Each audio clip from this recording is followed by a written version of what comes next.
하나님 아버지, 우리가 말씀을 읽고 듣고 공부하고 깨닫는 것은 우리가 그 말씀을 실천하기 위함인 줄을 우리가 늘 명심할 수 있도록 도와주시옵소서.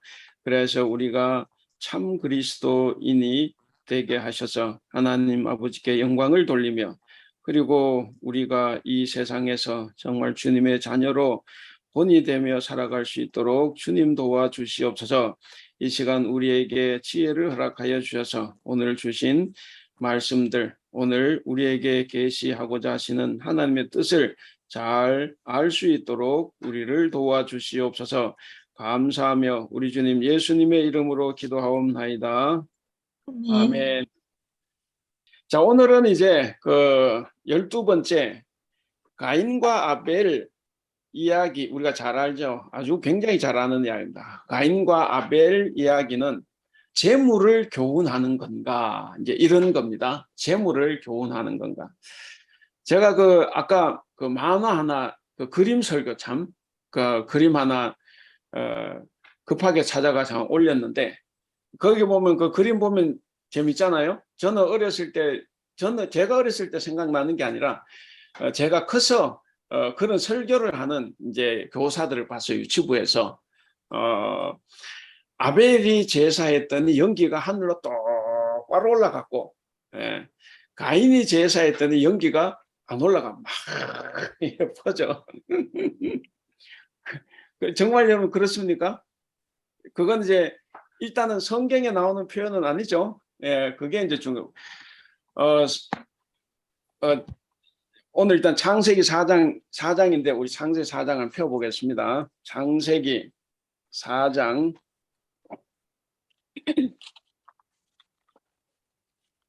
창세기 4장 1절에서 4장 전체가 다 봐야 되지만, 그럼 우리는 오늘 재물 문제만 볼 거기 때문에 4장 1절부터 9절까지입니다. 그 4장 1절부터 9절까지, 예, 거기에 한번 읽어보겠습니다. 4장 1절부터 9절까지, 예, 1절부터 3절까지 우리 반주미 권사님 좀 읽어주시고, 4절부터 6절까지 우리 이수정 집사님 한번 읽어주시고, 그 다음에 7, 8, 9절은 우리 팽지경 집사님, 예, 한번 읽어주시면 좋겠습니다. 예, 읽겠습니다. 아담이 그의 아내 하와와 동침함에 하와가 임신하여 가인을 낳고 이르되 내가 여호와로 말미암아 등남하였다 하니라. 그가 또 가인의 아우 아벨을 낳았는데 아벨은 양치는 자였고 가인은 농사하는 자였더라. 세월이 지난 후에 가인은 땅의 소산으로 제물을 삼아 여호와께 드렸고 아벨은 자기도 양의 첫 새끼와 그 기름으로 드렸더니 여호와께서 아벨과 그의 제물은 받으셨으나 가인과 그의 제물은 받지 아니하신지라. 가인이 몹시 분하여 안색이 변하니 여호와께서 가인에게 이르시되 내가 분하여 함은 어찌 됨이며 안색이 변함은 어찌 됨이냐. 내가 선을 행하면 어찌 낯을 들지 못하겠느냐. 선을 행하지 아니하면 죄가 문에 엎드려 있느니라. 죄가 너를 원하나 너는 죄를 다스릴지니라. 가인이 그의 아우 아벨에게 말하고 그들이 들에 있을 때에 가인이 그의 아우 아벨을 쳐 죽이니라. 여호와께서 가인에게 이르시되 내 아우 아벨이 어디 있느냐. 그가 이르되 내가 알지 못하나이다. 내가 내 아우를 지키는 자니까. 예, 자, 그 9절까지입니다. 9절까지. 아직 살인은 일어났습니까? 안 일어났습니까? 일어났어요. 예, 어디에서 일어났죠? 8절. 어디요? 8절이요. 8절. 예, 그 8절에 가인이 그의 아우 아벨을 쳐 죽였다 그랬습니다. 예, 그래서 그 쳐 죽였다 그 앞과 뒷 내용들을 한번 이렇게 잘 보실 수 있기를 바랍니다. 여러분 성경을 읽으실 때 그리고 성경을 특별히 이제 해석을 하고 설명을 할 때는 제일 중요한 게 뭐냐, 본문을 제대로 보는 거예요. 본문의 그 문자에 빠지라는 게 아니고 예를 들면 이제 성경 학자들 있죠. 뭐 구약 신학자, 이제 신약 신학자 이렇게 있는데 성경을 여러모로 보죠. 이 성경을 가지고 고대 뭐 메소포타미아, 이집트, 바벨론 모든 문서들과 다 대조를 해보고 해요. 저도 이렇게 공부를 할 때 예언자들을 공부하기 위해서 중국의 공자, 맹자, 그 시대 상황, 그리고 그들이 어떻게 해서 그렇게 공자가 되고 맹자가 됐냐는 걸 다 공부를 합니다. 왜냐하면 그래야 성경을 우리가 더 잘 이해할 수 있기 때문에. 그래서 이제 공자도 하나의 예언자로 이렇게 보면 어떻게 공자가 그 시대에 나왔을까, 이제 이런 거죠.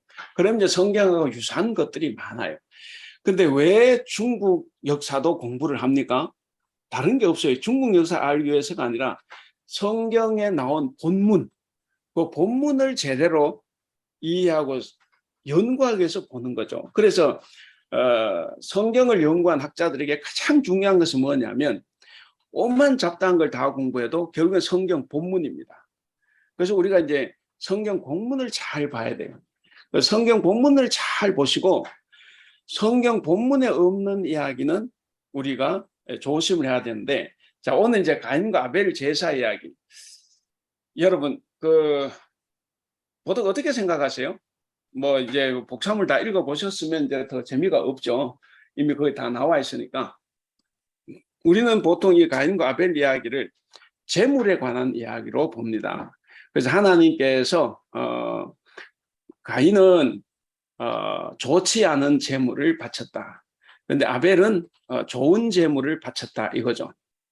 이제 그래서 이제 재물에 집중을 하는데, 과연 성경 본문에 아벨은 좋은 재물을 바쳤고 가인은 좋은 재물을 바쳤다 이런 말 있습니까?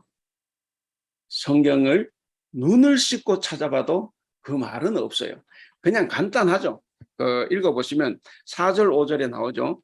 4절 5절에 보시면 4절, 아벨은 자기도 양의 첫 새끼와 그 기름으로 드렸더니 여호와께서 아벨과 그의 제물을 받으셨으나 가인과 그의 제물은 받지 아니하신지라. 그러니까 가인과 아벨의 제물이 어떻다는 설명 하나도 없어요.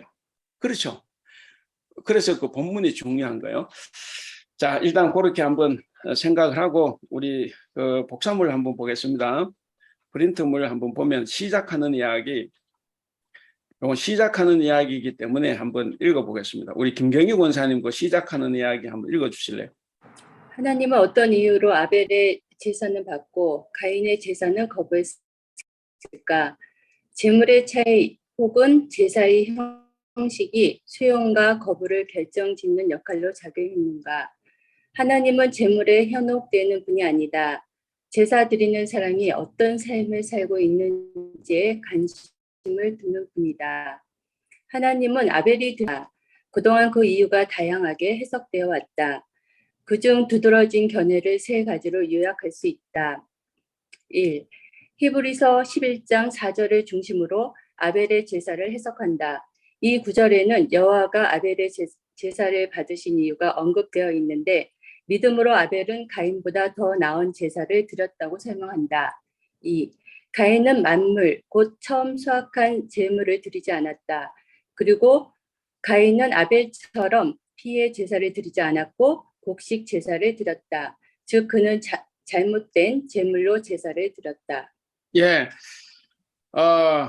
그 두 번째 단락, 보통 이제 전통적 세 가지 정도로 해석을 해요. 첫 번째는 히브리서를 그 근거로 해서 이제 보통 종교 개혁자들이 성경은 성경을 통해서 해석한다 이런 말이 있어요. 그래서 이제 그럼 창세기에 왜 하나님께서 아벨의 제사는 받으시고 가인의 제물 안 받으셨냐 그럴 때 히브리서를 가지고 누구는 믿음으로 바쳤고 누구는 믿음이 없었다 이런 거죠. 그래서 이게 이제 히브리서에 나오는 이야기이기 때문에, 그래서 믿음으로 아벨이 가인보다 더 나은 제물을 바쳤다 이렇게 되고, 그 다음에 두 번째는 만물, 그러니까 첫 번째예요. 첫 번째 것. 그러니까 첫 새끼, 이제 아들도 첫 아들 이런 거죠. 그 만물이라 근데 우리가 맞이 그러잖아요. 맞이. 그러니까 만물. 근데 가인은 만물로 드렸다는 말이 없어요. 여러분 그 5절에 그거 나오죠. 5절에 보면 아벨은 만물로 드렸다는 말이 나오죠. 보자. 5절. 아벨은 자기 양의 첫 새끼와 그랬잖아요. 그렇죠? 그러니까 첫 새끼. 그래서 이게 이제 율법에도 나오는 이야기죠. 그래서 첫 새끼, 만물을 드렸다 그랬고. 근데 가인은 헷곡식을 드렸다 이 말 없죠. 헷곡식을 드렸다. 그 말이 없어요. 그래서 이제 두 번째 이유는 가인은 첫 번째 곡식은 헷곡식이라고 보면 햅쌀, 햅쌀로 드리지 않았다 이거죠. 그다음 세 번째는 하나님은 피 있는 제사를 좋아하신다. 그래서 가인은 양을 바쳤으니까 피 있는 제사를 드렸는데 가인은 곡식이니까 피가 없는 제사죠. 그래서 이 가인은 잘못된 제물을 바쳤다. 이게 이제 그 전통적인 해석이고 또 많은 교인들이 또 목사님들이 이렇게 이제 이야기를 합니다. 자, 이렇게 되면 여기서 항상 초점이 있는 건 뭐예요? 초점은 재물이죠. 재물. 예, 재물입니다. 그래서 이거 무슨 이야기냐면 전통적인 해석은 다 재물에 맞춰져 있었다 하는 거예요. 요즘 말로 헌금. 헌금을 얼마나 정성껏 준비해서 또 얼마나 많이 했느냐 뭐 이런 걸 따진다는 거죠. 자, 그것이 이제 전통적인 해석입니다. 자, 그래서 이제 두 번째 이제 본론으로 들어가면 본론 별로 중요하지 않아요. 예, 뒤에 이제 그 메시지로 가서 교훈으로 가서 우리가 좀 볼 건데 어쨌든 가인과 아벨의 제사, 예, 히브리서 11장 4절 이야기를 했습니다. 그래서 그 1페이지 제일 밑에 달라 보시면 이런 신약적 해석을 기반으로 해서 구약을 규정하는 건데, 근데 여러분 아까 본문 펴 놓으셨죠? 그 창세기 본문에는 아벨이 믿음으로 바쳤다 이 말 있어요? 없어요? 없죠. 네, 없어요. 그리고 뭐 가인은 믿음이 없이 바쳤다 이 말 없죠. 네, 없어요. 그러니까 이거는 그 신약 시대 히브리서를 썼던 그 시대에 그 사람은 그 해석이 필요했던 거죠. 근데 이제 구약 자체로 돌아오면 믿음으로 하는 말이 없다 하는 그걸 일단 우리가 이제 생각을 해볼 수 있습니다. 그래서 이쪽으로 가시면 그래서 신약의 해석을 구약에다가 그대로 적용을 하면 구약의 소리를 제대로 들을 수가 없어요. 그래서 우리가 이제 이 이야기에서 먼저 고려해야 될 것은 3절 4절입니다. 3절 4절 거기 보시면 세월이 지난 후에 가인은 땅의 소산으로 제물을 삼아 여호와께 드렸고 아벨은 자기도 양의 첫 새끼와 그 기름으로 드렸다. 이제 이렇게 됐습니다. 그 피 있는 제사 생각나는 거 있죠? 예수님께서 십자가에 못 박혀 돌아가실 때 피를 흘리셨잖아요. 예, 그래서 우리는 이제 피 있는 제사. 그래서 마치 이것이 예수님을 마치 예표하는 것처럼 그렇게 이제 생각을 하기도 합니다. 그래서 아벨의 제사 하나님께서 받으셨다 하는 거죠. 그 네모하는 점 시간 날 때 한번 읽어보세요. 그건 이제 히브리어를 좀 설명을 한 겁니다. 꼭 한번 읽어보시고. 자, 그러면 이제 중요한 그거예요. 정말 하나님께서 곡식으로 하는 제사를 싫어했나? 어떻게 생각합니까? 그 레위기에 가면 1장부터 5장까지 5대 제사가 있죠. 번제, 소제, 화목제, 속건제, 속죄제 이게 5개가 있는데 다 피 있는 제사예요. 동물을 잡는 거예요. 근데 딱 하나 곡식 제사가 있어요. 뭐죠? 소제. 예. 그래서 레위기 2장에는 소제를 이야기하는데 이 소제는 곡식 제사입니다. 그러니까 곡식 제사도 있어요. 그러니까 이제 하나님은 동물 제사를 좋아하고 곡식 제사 싫어한다 이러는데 곡식 제사가 분명히 있어요. 또 하나 만약에 그때 곡식 제사가 없고 다 동물 제사라고 해도 창세기에 이 이야기가 먼저입니까? 레위기에 나오는 이야기가 먼저 나왔습니까? 레위기 이야기가 한참 후대에 나온 거죠. 그러니까 어떤 재물에 대한 규정이 있었다고 해도, 율법 규정이 있었다고 해도 이 율법은 창세기 때 있었던 게 아니에요. 후대에 한참 뒤에 출애굽하고 난 다음에 그때 제사 규정이 있었어요. 뭔 말씀인지 아세요? 예, 그러니까 혹시 곡식 제사가 없고 다 동물 제사만 설명했다고 해도 그것을 창세기 태초에다가 적용할 수 있는 것은 아니다 하는 거죠. 예, 그걸 우리가 한번 또 생각해 볼 수가 있어요. 그 네모 밑에 보시면 그 창세기 3장 18절 말씀 있죠. 땅이 네게 가시덤불과 은근기를 낼 것이라. 네가 먹을 것은 밭의 채소인즉. 그러니까 농사는 태초 인간이 했죠. 예. 그러면 태초 인간은 사실 이 농사가 더 우선이었다 볼 수가 있어요. 그렇지 않습니까? 그래서 그 위에 2장 5절 땅을 가할 사람도 없었다. 그러니까 그때 농사할 사람도 없어서 그래서 하나님께서 사람을 창조하자는 2장에. 그래서 농사하도록 하기 위해서. 그러니까 농사가 나쁜 게 아니에요. 그 처음 인간은 농사를 지었던 인간입니다. 자, 그러니까 그 첫 번째 인간의 아들들이 그 농사를 지어서 하나님께 바친 거 지극히 정상적인 거예요. 그 재물에는 문제가 없다. 이제 그렇게 생각하면 됩니다. 그래서 이 페이지 제일 밑에는 그 레위기 2장에 아까 말씀드린 소재를 이야기하는 거예요. 누구든지 소재 예물을 여호와께 드리려거든 고운 가루로 예물을 삼아 그랬습니다. 그래서 곡식 제사가 있다 하는 것을 이제 기억을 하시고, 그 다음에 3쪽으로 가시면 그럼 하나님께서 이제 누구의 제사는 받고 누구의 제사는 받지 않았다 그랬는데 그 서술한 것을 보면 어떻습니까? 재물만 바친 게 아니죠. 하나님께서 받은 건 재물만이 아니죠. 뭐가 있습니까? 재물 앞에 사람이 나와요.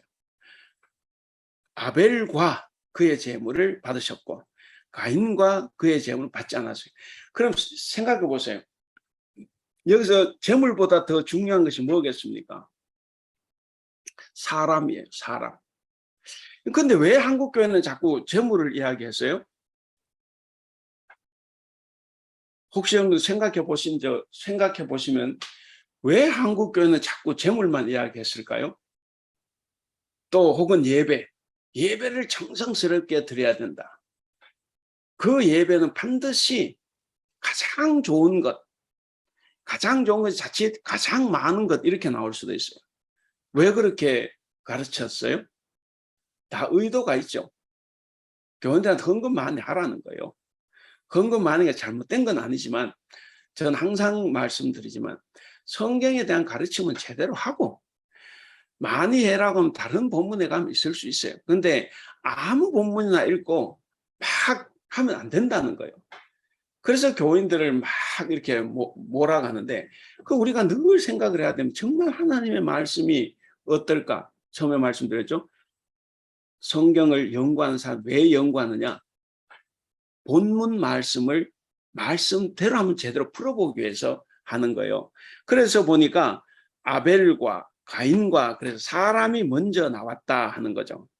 그래서 그 밑에 두 본문에서 바다의 목적으로 재물과 함께 사람이 등장한다는 거죠. 이것을 우리가 이제 주의 깊게 봐야 됩니다. 그러면 그 아벨을 받았다, 가인을 받지 않으셨다 이 말은 그 줄쳐놨죠. 하나님은 뭡니까?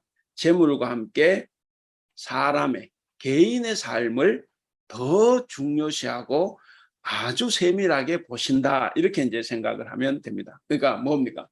재물이 두 번째요.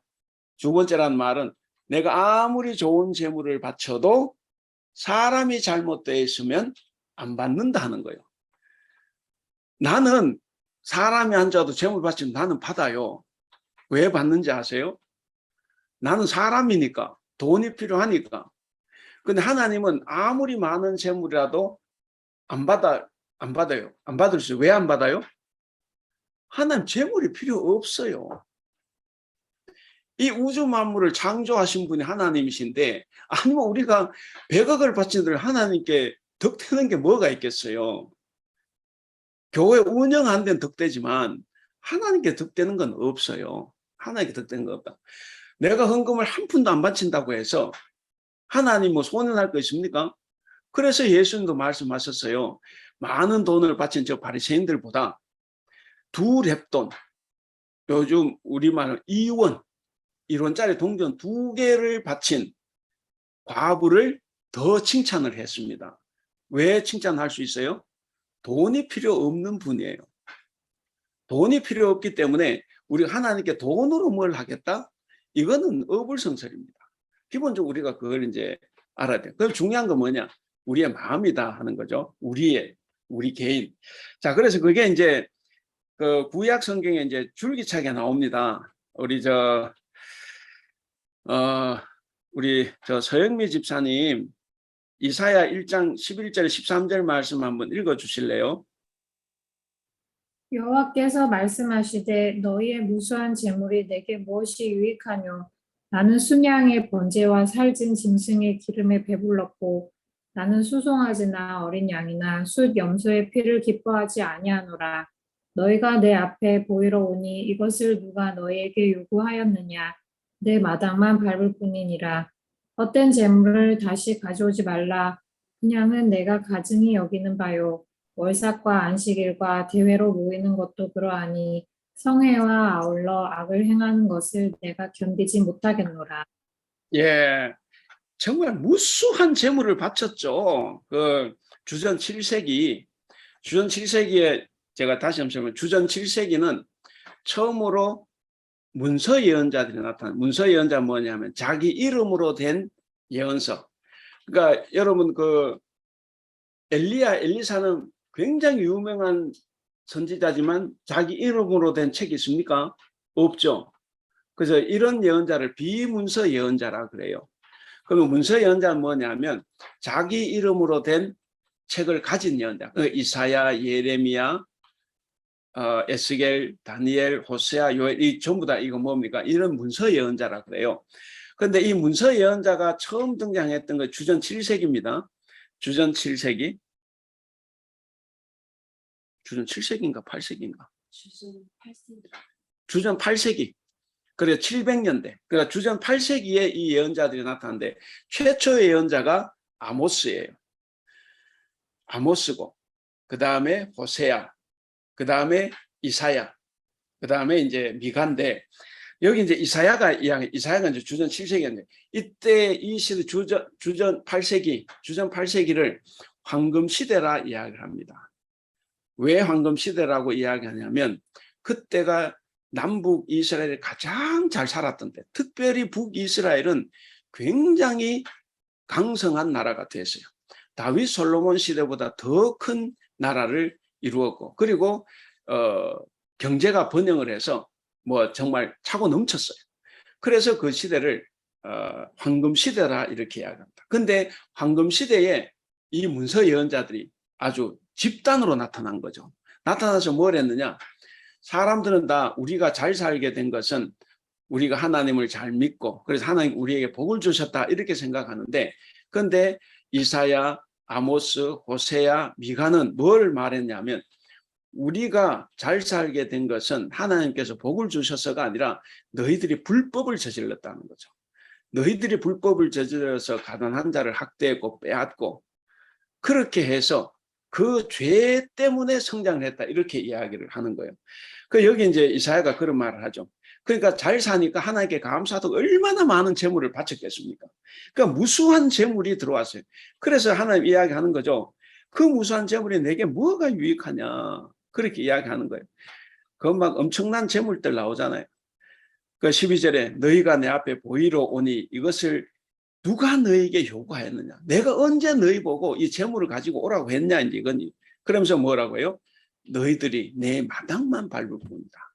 전에 한번 설교 때도 말씀드렸지만 내 마당만 밟을 뿐이다. 이 말이 너희들이 내 얼굴을 짓밟고 있다는 거예요. 왜? 나를 욕되게 만들었다는 거죠. 나를 욕되게. 가난한 자는 하나도 보살펴주지 않으면서 그래서 이제 13절 헛된 재물을 다시는 가져오지 마라. 분향은 뭡니까? 분향, 예배, 재물.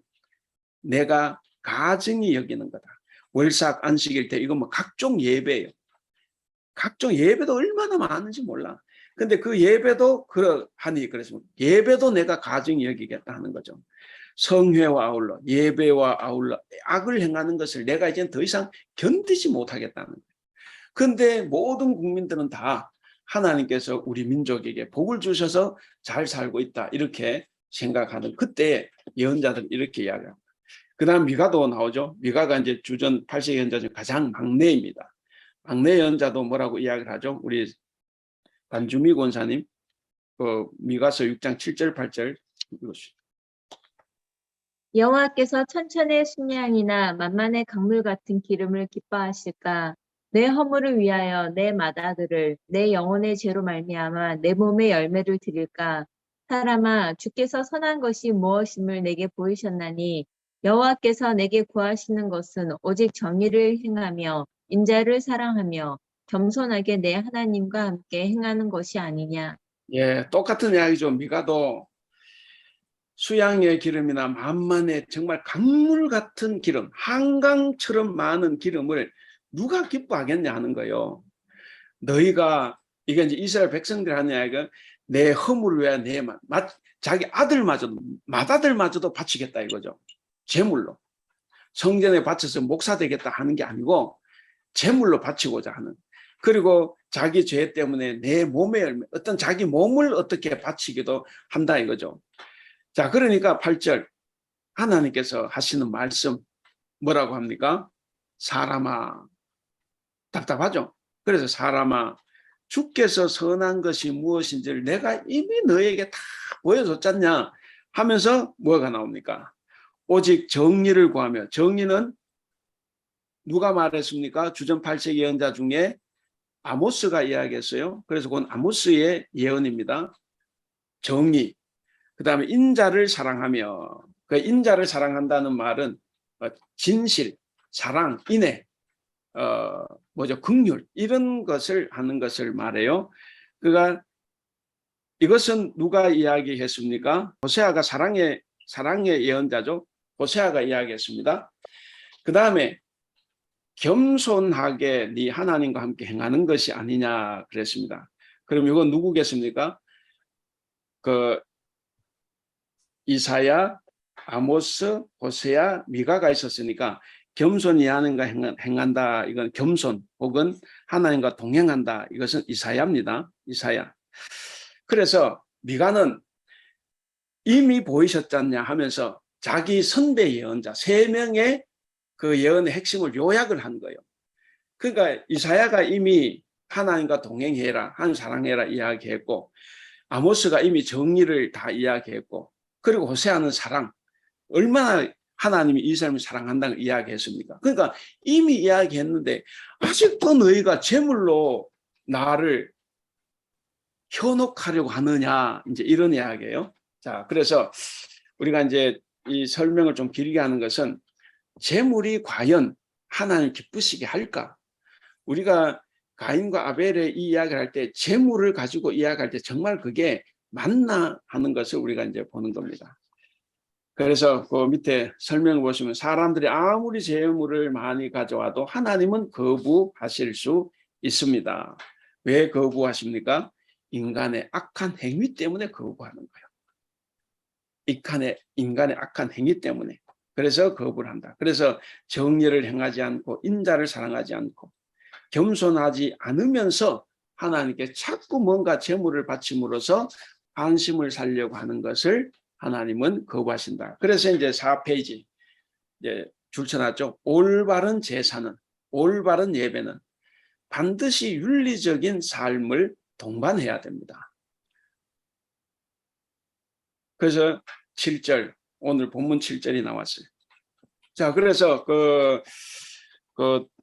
달락고시 하나님은 동생 아벨을 죽인 가인에게 기름진 제물보다 선한 삶을 요구하신다. 우리 7절 말씀 같이 한번 읽어볼까요? 시작. 네가 선을 행하면 어찌 낯을 들지 못하겠느냐. 선을 행하지 아니하면 죄가 문에 엎드려 있느니라. 죄가 너를 원하나 너는 죄를 다스릴지니라. 예.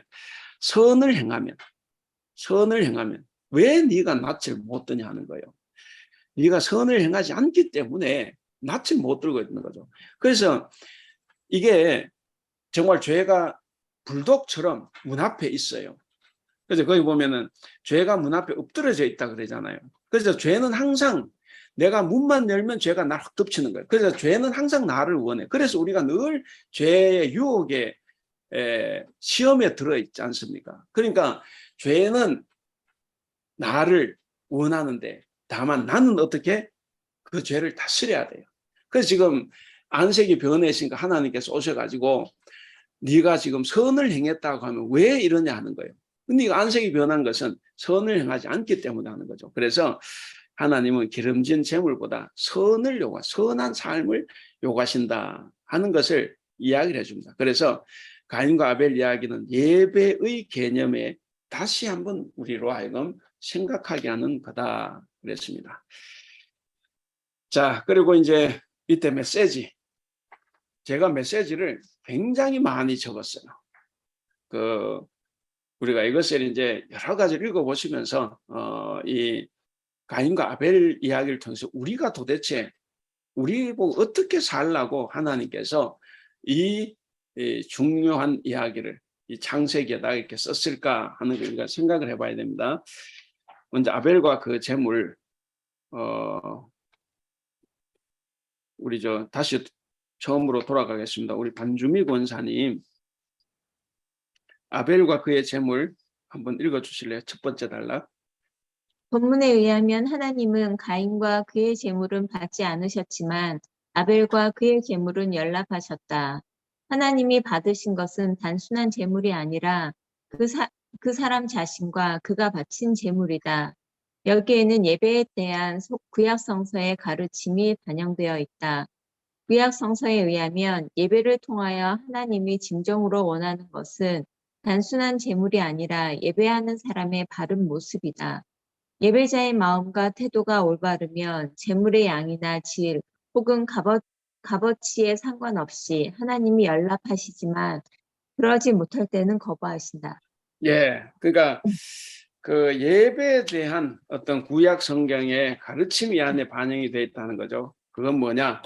예배를 통해서 하나님이 진정으로 원하시는 것은 단순한 재물이 아니라 사람을 원하신다. 그래서 그 사람이 어떤 삶을 살고 있느냐 하는 것, 그래서 사람의 바른 모습이 훨씬 더 중요하다는 것을 우리에게 가르쳐 줍니다. 그러나 한 가지 오해는 하지 마세요. 그렇다고 해서 내가 뭐 소액을 바치는 기쁨, 그거 아니에요. 내가 정말 바른 마음이 있으면 내가 바치는 것도 마음으로 바치면 내가 돈이 많이 있으면 그만큼 많이 바칠 수 있는 거고, 돈이 없으면 적게 바칠 수도 있지만 그것도 많이 바치는 게 되겠죠. 또 힘에 겨 바칠 수도 있는 거예요. 그러니까 중요한 건 뭐냐면 재물 자체가 아니라 사람의 바른 모습이다 그랬습니다. 그 밑에는 이제 구약 성경에 나오는 그 이야기를 했습니다. 특별히 이제 사무엘상 15장 22절 순종이 제사보다 낫다. 어떻습니까? 순종이 제사보다 낫다. 말씀을 따르는 것이 예배보다 말씀을 따르는 것이 제물보다 낫다 이거예요. 그러니까 우리가 이제 이런 말씀은 줄기차게 나오죠. 구약 성경에서. 그리고 아까 미가 예언자, 아까 우리 앞에도 봤습니다. 시편 50편, 그 다음 미가 예언자, 진정한 예배가 뭔가. 예수님의 모습에서도 그게 나온다 그랬죠. 예, 그래서 예배자의 태도가 바를 때 그가 바치는 제물은 정성을 다한 것. 그렇지 않겠어요? 생각해 보세요. 예배자가 늘 하나님의 말씀대로 살기 위해서 밖에 나가서 정의롭게 그리고 사랑을 베풀며 겸손하게 살아간다고 하면 주일날 올 때 헌금을 준비할 때 어떻게 준비하면 정성을 다해서 준비하겠죠. 그러면 그 사람이 적게 바치든 많이 바치든 거기에 그 사람의 마음 그게 다 들어가 있는 거예요. 그래서 재물이 문제가 안 된다는 겁니다. 근데 이제 삶을 제대로 살지 못하고 오늘 내가 얼마를 바쳐야 되지? 내가 장로면 이 정도는 바쳐야 되지 않나? 내가 목사니까 목사는 이 정도는 바쳐야지. 이라고 하는 건 이게 이제 정성이 빠져버리는 거죠. 물론 잘 사는 사람이 그렇게 생각하는 관계없지만 그렇게 살지 않고 하는 게 이제 문제다 하는 거예요. 자, 그런 게 나오고. 자, 그래서 두 번째, 재물보다 사람이 더 중요하다 그랬습니다. 거기 전통적인 해석 나왔는데 아까 우리가 다 봤어요. 전통 해석 다 봤습니다. 그래서 두 번째 단락을 보시면 그러나 레위기 2장 1절 이하, 2장에서의 소재, 곡식 재물에 대한 것을 이야기를 해요. 거기 보면 두 번째 줄, 결국 하나님이 보시기에 곡식 재물과 희생 재물 사이에 질적인 차이는 없어요. 예, 그러니까 아벨과 가인에게 있어서 재물의 차이는 없다 하는 거죠. 또한 이 규정, 재물 규정은 후대에서 한참 후대에 생겨난 거예요. 그러니까 그 후대에 생겨난 것을 소급 적용할 수 없어요. 수백 년 전에 있었던 거기다 소급 적용하면 안 되죠. 오늘 우리가 이런 법인데 그 조선시대 적용하면 되겠습니까? 안 되죠. 근데 조선시대보다 더 멀리 있었던 그 시대에 이 규정을 들이대면 안 된다 하는 이야기입니다. 그래서 또한 이 규정 후대에 생겨난 것이다. 그러므로 여기서 가인이 만물, 첫 번째 것을 바치지 않았다는 이유로 그를 비난하면 안 된다는 겁니다. 두 사람이 각각 바친 다른 재물의 종류가 하나님께서 재물을 연락하시는 여부가 관계가 없다고 하면 도대체 그럼 이 사건을 어떻게 해석해야 되냐는 거죠. 그 이야기 핵심은 다른 것에 있다. 다른 것이 뭡니까? 바로 재물보다 사람이 더 중요하다는 거예요. 그래서 첫 번째, 재물을 받고 안 받고는 기본적으로 엿장사 마음이에요. 그러니까 인간은 거기에 대해서 할 말 없어요. 그러지 않습니까? 예수님 비유에도 아침 일찍 나와서 포도원에 들어간 종 아침 9시, 그리고 1시간 남겨두고 5시에 들어온 일꾼 다 한 달란트씩 줬어요. 불만 많죠. 아침부터 일했던 사람은. 근데 예수는 그러잖아요. 내가 내 것을 가지고 네하고 약속 어긴 것도 아닌데 내가 내 것을 가지고 내가 주는데 내가 선하다고 네가 나를 악하게 보느냐 이거예요. 그러니까 하나님이 하시는 일, 이게 이제 우리 인간의 생각과는 다르죠. 우리는 항상 합리적이 돼야 돼. 그 1시간 일하고 1달란트 받았으면 그럼 나도 1달란트 약속했다고 해도 9시부터 계산해야 되죠. 그럼 적어도 뭐 하루에 10시간 일했으면 나는 10달란트를 줘야 될 것 아닙니까? 그게 우리 인간이지만 그건 하나님은 10달란트가 1달란트가 구원이면 그냥 일찍 믿으나 죽기 직전에 믿으나 다 똑같다는 거죠. 하나님 나라는. 그래서 하나님이 하신 처사에 대해서 왈가왈부할 수 없어요. 그러니까 여기도 마찬가지입니다. 그러니까 그 재물을 받고 안 받고는 그냥 하나님의 마음이에요. 그래서 하나님 자유로운 선택이다 이거죠. 그래서 이제 그 6쪽에 보면 출애굽기 33장 19절 말씀이 있습니다. 나는 은혜 줄 자에게 은혜를 주고 긍휼을 여길 자에게 긍휼을 베푸느니라. 그러니까 이 말씀이 기본 배경이 됐다 이렇게 볼 수도 있습니다. 예. 그리고 밑에 줄쳐놓은 부분만 보시면 그러나 우리에게는 외적으로 드러나는 차이가 없어 보이지만 하나님만 아시는 어떤 내적인 태도의 차이가 있을 수도 있다 하는 거죠. 우리는 모르죠. 우리는 모르지만 하나님은 사람 속을 다 아시는 분이기 때문에 하나님이 보실 때는 뭔가 차이가 있었다. 이제 그런 거죠. 사실 우리는 재물을 바칠 뿐 바친 재물을 즐겨 받든 즐겨 받지 않든 그것은 하나님께서 선택하시는 바로 하나님의 자유에 관한 문제입니다. 사람으로서는 어찌할 도리가 없습니다.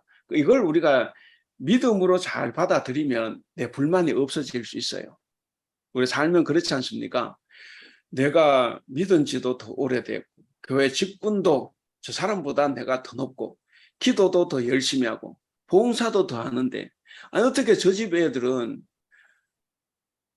엄마 아빠가 그렇게 기도 잘하는 것도 아닌데 어떻게 하는 일마다 다 잘 되는데 나는 왜 이렇게 내 자식들 안 되나 그런 불만이 생길 수 있지 않습니까? 하나님 앞에. 근데 그거 하나님 마음이라는 거죠. 우리는 거기에 대해서 왈가왈부할 게 못 돼요. 하나님이 주시고자 한 자에 주고 안 주시고자 하는 게 안 주시는 거거든. 그 우리가 이제 이 믿음을 제대로 가지고 있으면 우리가 불만이 없어지고 아, 그럼 하나님께서 뭔가 뜻이 있겠지. 우리 자식들도 하나님께서 귀하게 쓰실 건데, 아, 어떻게 쓰실까? 내가 더 기대를 하고 기도할 수 있는 것이고, 그리고 그렇게 잘된 저쪽 집안의 자식도 오히려 내가 칭찬해주고, 이게 위로해주고 할 수 있지 않습니까? 그러니까 이게 인간으로서는 어렵지만, 이제 그렇게 할 수 있는 건 우리의 믿음. 이 믿음이 바르게 들어오면 할 수 있다는 거죠. 그래서 어쨌든 여기도 이제 그런 겁니다. 하나님이 하신 일에 대해서 자꾸 왈가왈부하게 되면 우리가 힘들어지고, 그러니까 결국 가인이 어떻게 해요? 죽이지 않습니까? 그거 받아들였으면 안 죽이죠. 근데 그걸 못 받아들였기 때문에 죽인 거예요. 그래서 분명히 거기 그랬죠. 이렇게 시작된 이야기, 사람으로서는 어찌할 도리가 없다. 이렇게 시작된 이야기의 진짜 관심은 가인의 태도에 있는 듯하다. 그 가인의 태도가 뭡니까? 2번. 몹시 화를 냈죠. 지가 화낼 일이 아니라니까. 물론 생각하면, 인간적으로 생각하면 가인 이해가 가요. 나도 화낼 수 있을 것 같으니까. 근데 농반 진반 제가 한번 여쭤볼게요. 가인이 어떻게 자기 동생 재물은 하나님께서 받으셨고 자기가 바친 재물은 안 받았다 이렇게 생각 어떻게 알았을까요? 성경에 분명 안 나와. 어떻게 알았을까? 우리가 이제 상상의 나래를 한번, 아이고 시간 다 돼가네. 상상의 나래를 한번 펴보시면 어떻게 알았을까? 하나님 가르쳐 주지도 않았어요. 근데 우리에게 적용을 해보면 어떻습니까? 나도 그럴 수 있어요. 내가 생각하는 거죠.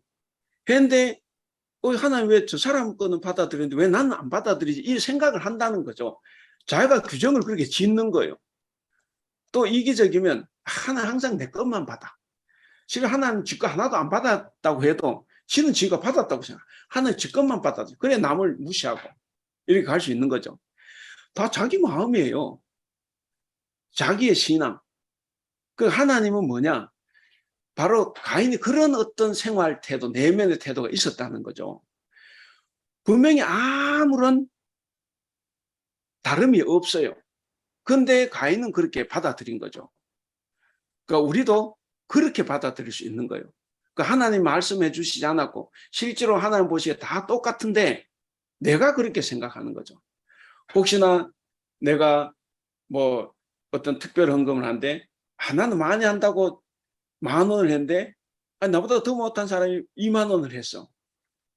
그럼 괜히 이게 그래서 우리 교회는 공개 안 하잖아요. 뭐 어디 가도 뭐 헌금 공개는 안 하지만 근데 괜히 그런 것 가지고 하나님 저 사람 받는 건데 쟤 때문에 내게 안 받아졌는 것 같아. 저놈이 없으면 내 재물도 받아들여졌을 것 같은데 그러면 저놈이 갑자기 미워지는 거죠. 그럼 이제 헐뜯을 수 있고. 그러니까 이게 우리가 이제 그런 걸 생각해 보면 바로 그게 우리의 태도에서 나오는 거다. 그렇게 봅니다. 어쨌든 가인도 여기서 몹시 화를 냈습니다. 그러니까 첫 번째 단락 세 번째 줄 끝에 주님께서 가인이 한 이 행동을 보셨다. 재물을 바치기 이전의 행동, 그 재물을 바치는 태도도 그의 재물도 다 보신 거예요. 그의 마음까지도 보셨다. 이제 그렇게 볼 수 있는 거죠. 자, 그래서 하나님께서는 이놈이 죄를 지을 수 있으니까 죄를 짓지 않고 돌아서서 바른 생활을 할 수 있도록 하기 위해서 가인을 찾아오신 거예요. 두 번째 단락 우리 김경희 권사님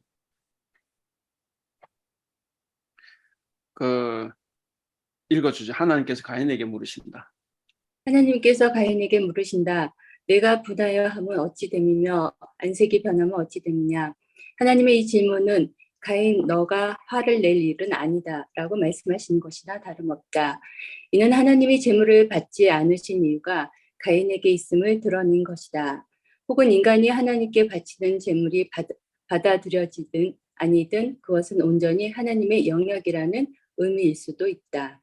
예, 그러니까 하나님께서 재물을 안 받았다고 해서 가인을 싫어하는 게 아니라는 이야기예요. 가인을 배제하는 게 아니라는 겁니다. 근데 가인은 그렇게 받아들이는 거죠. 근데 우리도 그렇게 받아들일 수 있죠. 우리도 그렇게 받아들일 수 있어요. 그래서 하나님은 우리의 마음이 대단히 중요하다, 이제 그렇게 보신대. 어쨌든 여기서 하나님께서는 그가 그를 사랑하시기 때문에 그에게 찾아오셨습니다.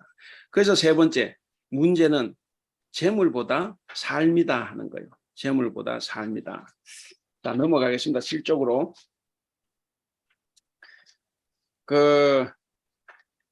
그래서 결국 이 이야기는 무슨 이야기냐? 약자에 대한 사회적인 책임을 이야기합니다. 여러분, 형은 태어날 때부터 차별적으로 대우를 받아요. 그렇지 않아요?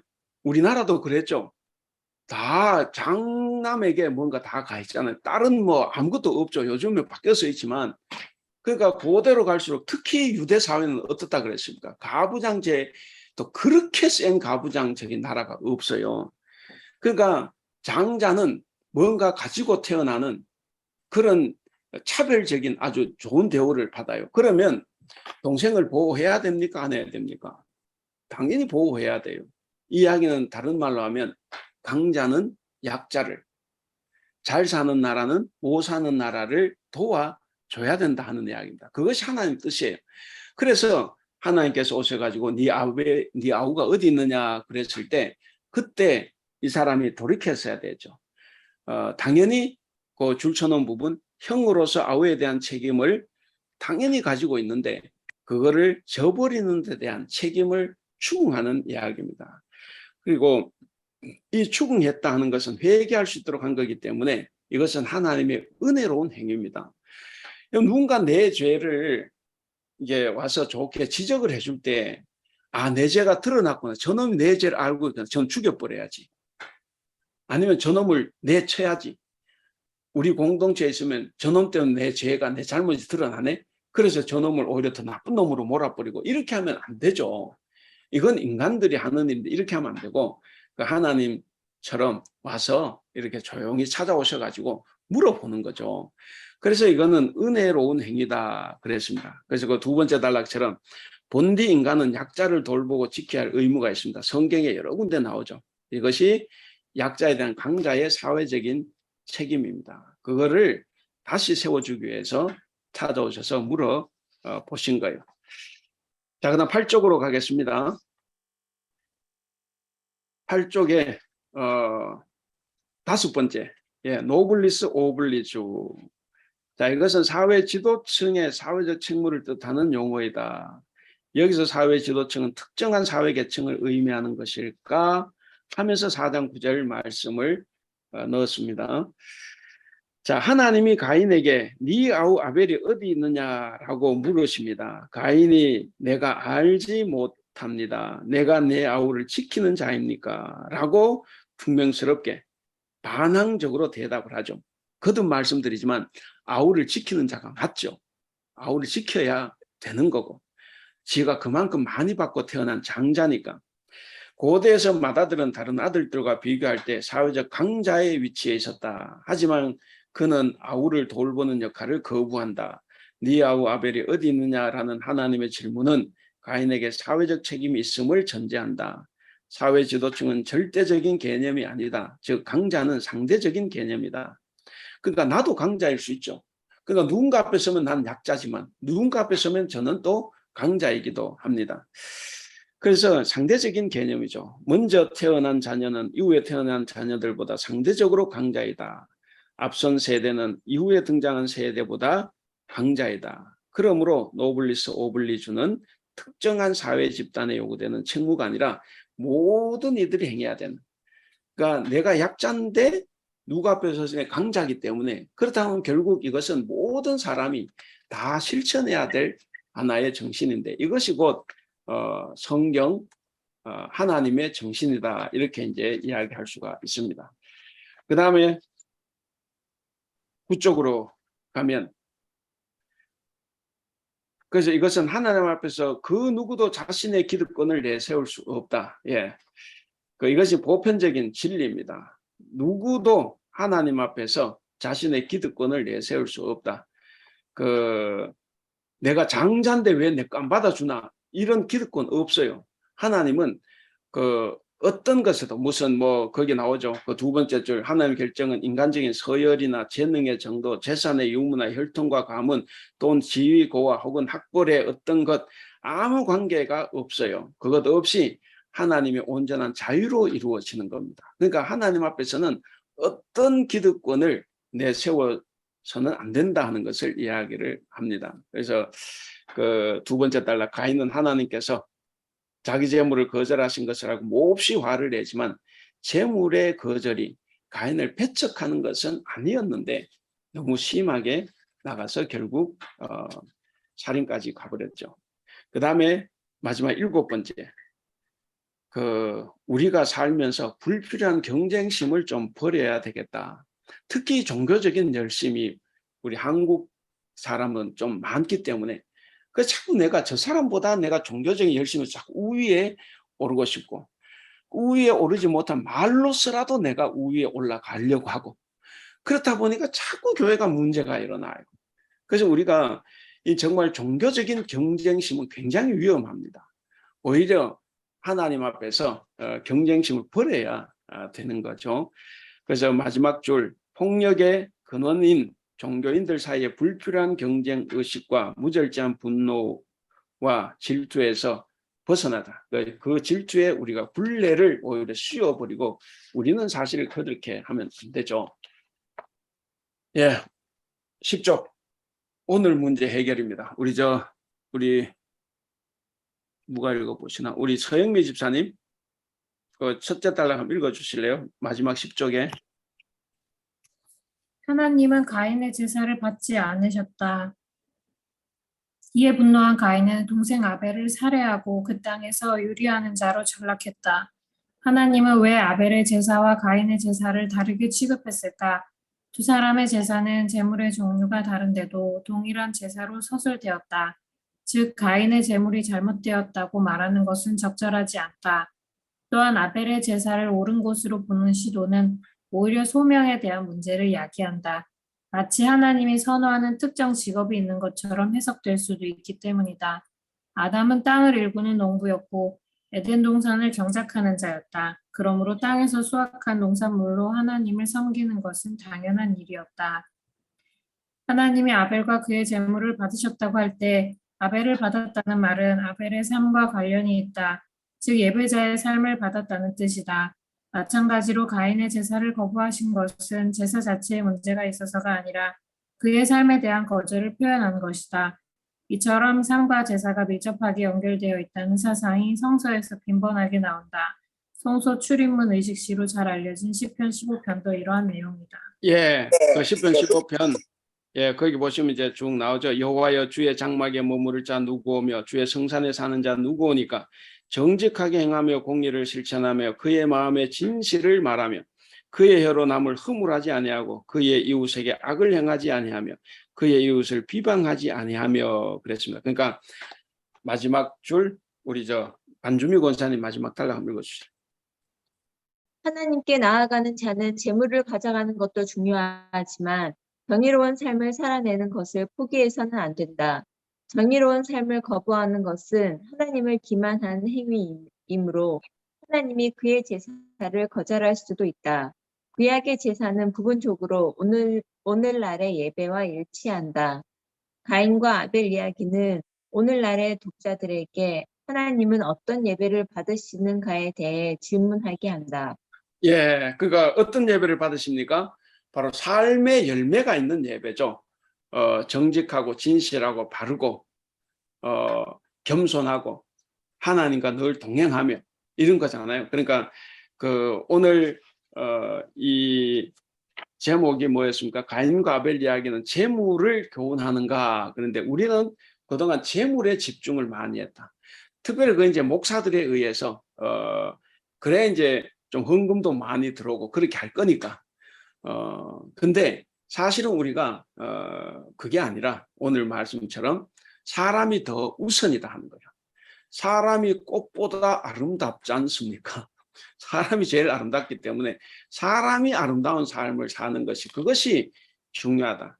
그래서 그 마지막 그 질문, 하나님은 어떤 예배를 받으시는가?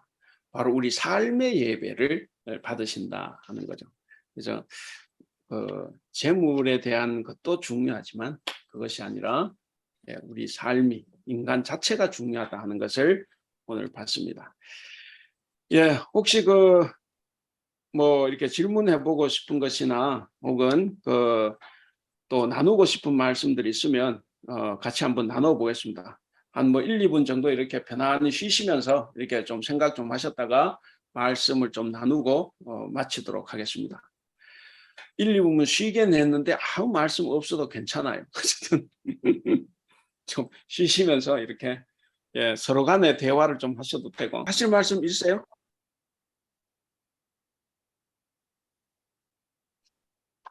예, 제가 늘 제 자신을 볼 때 잘 가르치는 것 같아요. 그래서 뭐 더 이상 어떻게 말할 수 없을 정도로 그래도 이렇게 하시면 좋습니다. 일단 정리를 하면 제가 정리하면서 혹시 하실 말씀 하시면 되겠습니다.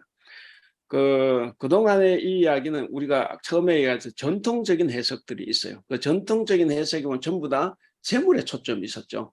재물에. 그건 사실은 제가 한국교 목사들 그랬지만 한국교 목사들뿐만 아니라 대체로 다 그렇게 재물에 초점을 맞춰. 왜냐 이게 신학이 발전되기 전에는 여러분 이 학문도 발전을 하지 않습니까? 그러니까 학자들이 계속 나와서 이렇게 연구를 하기 때문에 그래서 이제 자꾸 밝혀지는 거죠. 그래서 이제 더 이제 연구를 해보니까 그 전통적인 해석이 꼭 틀린 건 아니지만 그러나 바른 건 아니었어요. 그래서 중요한 것이 뭐였다? 앞에 사람. 우린 그동안 사람을 무시해버리고 그저 재물만 이제 했고 또 재물을 하니까 예배가 중요하다 이렇게 했는데 실제로 여기는 예배에 대한 교훈도 아니고 재물에 대한 교훈도 어떻게 보면 아니라고 생각하면 돼요. 그게 아니라 우리가 어떤 삶을 살아야 되느냐. 태초의 인간이 죄를 자꾸 짓고 있는데 어떤 삶을 살아야 되느냐를 이야기할 때 이제 오늘 이 이야기를 통해서 이야기를 해주는 거죠. 그래서 이 전통적인 해석에서 벗어나서 사람에게 초점을 맞춰가지고 하나님께서는 우리 자신을 대단히 중요하게 생각하신다.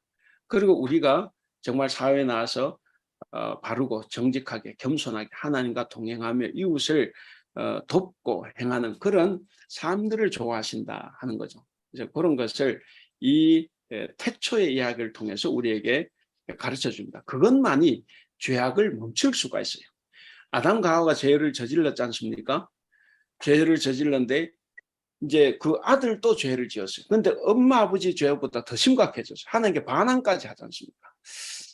그러니까 그런 죄를 멈출 수 있는 것은 뭐냐면 결국 나 자체가 중요하다는 거죠.